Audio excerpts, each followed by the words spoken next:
but basically the same thing that we're talking about all the time. It's an 8-pointed star. It's an 8-pointed star, yes. And I think the first place I saw it was there's a scholar and now a rune magician named Edred Thorson, and in his book Northern Magic was the first place that I saw the Scandinavian tradition of Galdar staves side by side with Pennsylvania German hexology. Right.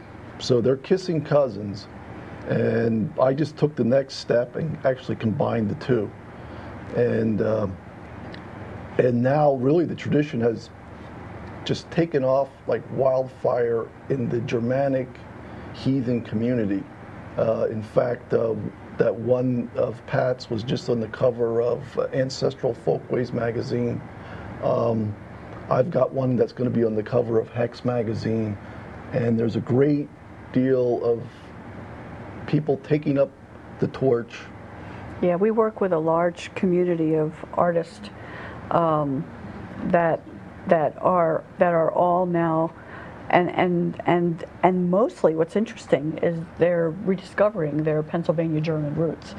They're all over the United States, but they have roots here. They've rediscovered themselves, and they're all trying their hand at this. And if you look at all of our works, if you took a half a dozen or 10 of us and put us along, even though we're all basically pulling from the same tradition and the same core, you would recognize a difference in all of our works, as you would with any group of artists. But you can see the evolution as we move forward. We were in a gallery show last year with 2 other artists from Michigan that were they do absolutely fabulous work and along the same lines, hexology. So the show was growing. Deutsche Heathen Hexology. Deutsche Heathen Hexology was what the show was called in Philadelphia. And we basically invented that genre. And there are many more coming on, and the work is always exciting to see what people can do next. And that is really the advantage when I was going to art school in Kutztown, where James was my professor. The art of contemporary art just seemed to be such a dead thing. So, I mean, the intelligentsia and the avant-garde have always heavily borrowed from folk art, folk tales, because there's such a strength there. And so we just took a page out of that book, tapped into a really strong folk art tradition, and then just innovated with it. And it has a lot more substance than I mean, I can't believe I was looking at Art Forum the other day, and there's Van Buren still showing this stuff and having museum shows. It's just unbelievable. So I mean, this wasn't working for me. So this folk aspect of a thing is a very powerful aspect of art that I think is missing in most of art today. What do you think about that, James? Right over to you.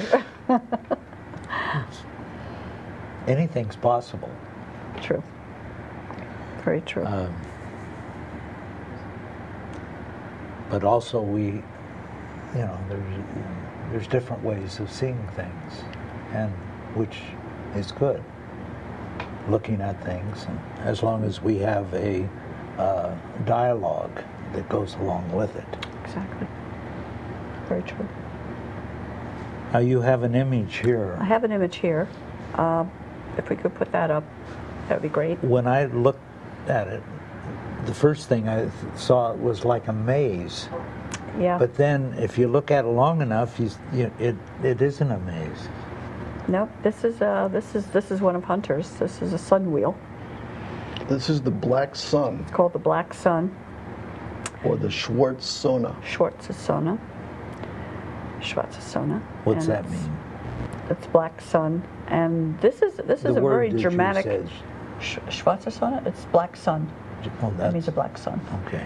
Yeah, it's this is a very old symbol that was usurped unfortunately, last century by some folks.